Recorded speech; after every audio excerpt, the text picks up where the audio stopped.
বর্তমান সবচেয়ে viral project নোটপিক্সেলে আমরা কিভাবে কাজ করব।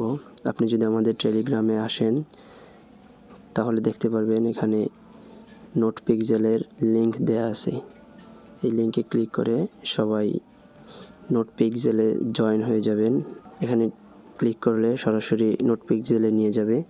তো এখানে আমাদের মেইন কাজ হলো প্রথমে অল্প কিছুদিন কাজ করার পরে আমরা কিছু আমাদের পিএক্স অর্থাৎ যেটা পিক্সেল এটা বাড়ানোর পরে উপরে দেখবেন প্রতিদিন কিছু পিক্সেল আসবে, ওইগুলো এখান থেকে ক্লেম করবেন এবং বুস্ট অপশনে ক্লিক করলে দেখতে পারবেন এখানে আমার ম্যাক্স করা আছে প্রত্যেকটা। এই যে দেখেন পয়েন্ট রিওয়ার্ড, এটা আমার ম্যাক্স 7 করা আছে। তারপরে রিচার্জিং স্পিড এবং এনার্জি লিমিট সবগুলো ম্যাক্স করা আছে। তো এগুলো যদি ম্যাক্স করেন তাহলে আপনার পয়েন্ট বেশি দিবে এবং